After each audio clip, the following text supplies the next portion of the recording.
हमारी संडे की तीसरी बड़ी स्टोरी उत्तर प्रदेश की राजनीति से जुड़ी है। क्या आपकी बार उत्तर प्रदेश में विधानसभा चुनाव में राजनीतिक दलों का सबसे बड़ा मुद्दा लखीमपुर हिंसा ही रहने वाला है, क्योंकि केंद्रीय मंत्री के बेटे और मुख्य आरोपी आशीष मिश्र की गिरफ्तारी के बाद भी राजनीतिक दल इसे ठंडे बस्ते में डालने के मूड में नहीं है।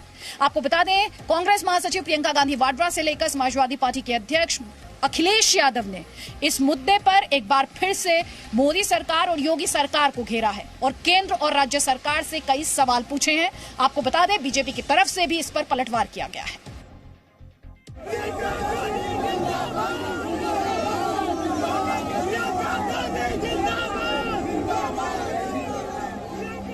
प्रधानमंत्री नरेंद्र मोदी के गढ़ में प्रियंका गांधी वाड्रा का रोड शो।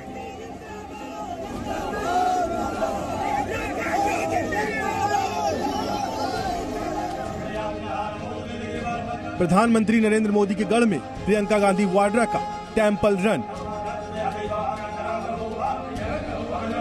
बाबा विश्वनाथ की नगरी में आकर प्रियंका गांधी वाड्रा काशी विश्वनाथ मंदिर गई।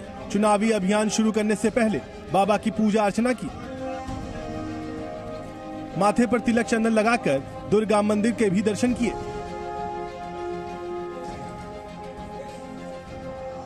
इसके बाद वाराणसी में एक रैली की और इसकी शुरुआत दुर्गा स्तुति से की। मैं मां की स्तुति से शुरू करना चाहती हूँ। सर्वमंगल मांगल्ये शिवे सर्वार्थ साधिके शरणे त्र्यंबके गौरी नारायण नमोस्तुते। मंत्रोच्चार के फौरन बाद प्रियंका गांधी ने मंच से लखीमपुर हिंसा का मुद्दा उठाकर योगी सरकार को घेरा।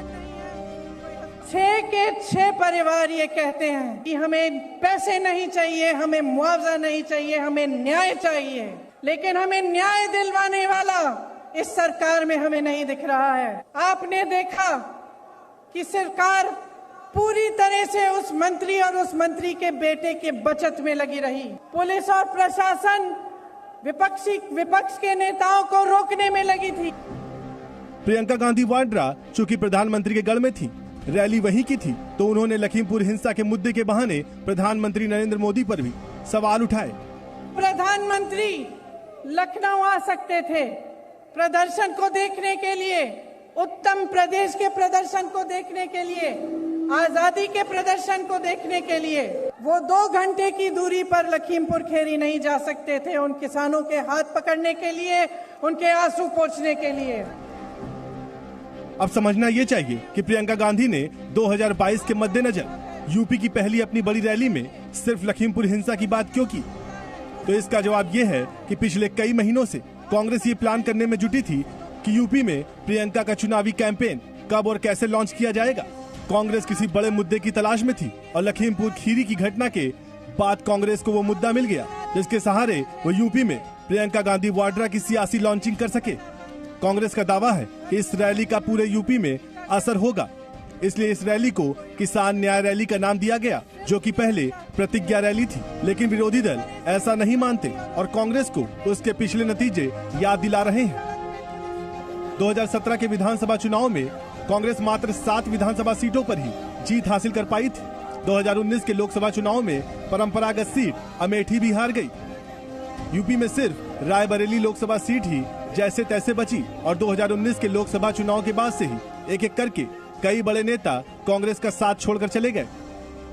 उत्तर प्रदेश में प्रियंका गांधी के सामने कई चुनौतियां हैं। सबसे पहली चुनौती यह है कि यूपी में कई बड़े कांग्रेसी नेता कांग्रेस छोड़कर बीजेपी और सपा की तरफ जा रहे हैं, तो वहीं दूसरी तरफ कांग्रेस के पास कोई मूल वोट बैंक यूपी में नहीं है। कभी दलित, मुस्लिम और ब्राह्मण का गठजोड़ करने वाली कांग्रेस के पास आज एक भी जात का बल्क वोट उनके पास नहीं है। तो ऐसे में कांग्रेस को लखीमपुर खीरी का कार्ड कितना फलेगा, ये आने वाला वक्त बताएगा। लेकिन ऐसा भी नहीं है कि इस कार्ड को सिर्फ कांग्रेस चल रही है। समाजवादी पार्टी के अध्यक्ष अखिलेश यादव सहारनपुर में थे। सहारनपुर में गुर्जर समाज के बड़े नेता रहे चौधरी यशपाल सिंह की 100वीं जयंती के कार्यक्रम में शामिल हुए। इस मौके पर चुनावी जनसभा को संबोधित किया और प्रियंका गांधी की तरह उन्होंने भी लखीमपुर खीरी की घटना का जिक्र करके बीजेपी सरकार पर निशाना साधा। गाड़ी के टायरों से किसानों को कुचला गया, वो किसानों को तो कुचला ही गया है, लेकिन उसके साथ साथ कानून को भी कुचलने की तैयारी थी।